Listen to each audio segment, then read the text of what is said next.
Sometimes I forget there are colors when it starts to rain. And sometimes I don't hear people talk unless they say my name. Sometimes I love perceptions aren't true, but... My husband is a woodworker, and on Memorial Day he was working in our home shop, and he had a tragic accident with his table saw, and he lost 2 of his fingers and almost lost the middle finger as well, but luckily the surgeons were able to use the ring finger to repair all of the damage in his middle finger. It's still a little bit close, too close to get into details, but you know, as a woodworker, you know, I've been working with power tools, you know, since I was pretty young. You know, my dad had power tools in the basement, you know, saws and things like that. My brother and I both always just loved using those kinds of tools and, you know, making things out of wood. So, and as a professional, you know, I'm just kind of throwing this out there as, you know, this is, I think, how a lot of woodworkers and carpenters think. You know, we're always safety conscious. You know, we've got so much experience, and you're so comfortable with the tools that you just really don't ever expect this sort of thing to happen. In the moments following the accident, you know,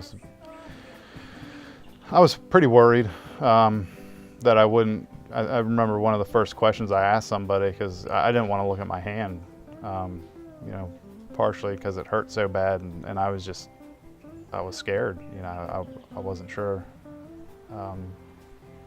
how to deal with it. So I was asking other people, and one of the first things I asked was, will I be able to draw? Meaning, do I still have my index finger and thumb? And they said yes, I think so. You know, it looks like that'll be a definite possibility. So that immediately made me feel better. In fact, since I hurt my hand, I've only got my left hand to use right now. So I've been doing a couple small abstract paintings. It's just a little bit easier to, you know, not have to have that kind of control to do portraits and landscapes. The second it happened and we kind of knew Josh was going to be okay for the most part, the first kind of trigger in my mind is, oh my God, how are we going to pay our bills if we can't work for 9 weeks? What does that mean for us? And so as soon as that problem kind of surfaced, I mean, my panic levels kind of shot off the charts, and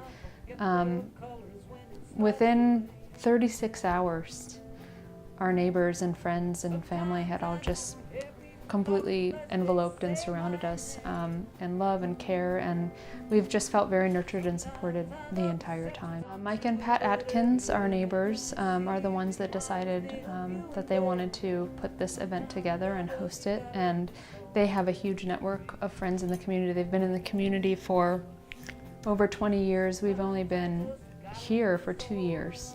And so our network is much, much smaller than theirs is, and they just immediately reached out to their friends and the community of folks and support that they have. And within the first 48 hours of planning the event, a friend of theirs who is a member of the Rock Doc said that they wanted to perform free of charge. They just wanted to be there to support. Mike is friends with the caterers, who immediately said, we're in, we want to help, we don't want to, you know, it's all voluntary. It's been just amazing. And then we've had just different friends along the way offering their support in every capacity to make this happen. On the night of the event, we've decided to really showcase my portraiture, which I've been doing now for 14 years. And this is a business that I kind of started for myself when I was in college, and it's always been something kind of on the periphery that I've always worked on in tandem with the other work that I do and show most of in DC, which is all my abstract and non-objective work. It seems surreal to me, you know, somebody wants to have a benefit. But, you know, gratitude is really probably one of the best words I can think to describe, you know, the support. And, you know, it seems to just spread, you know. People just, they want to help, you know, and it's amazing. You know, it's a small town, you know, Warrenton's it feels like a small town, but there's just been a huge amount of support.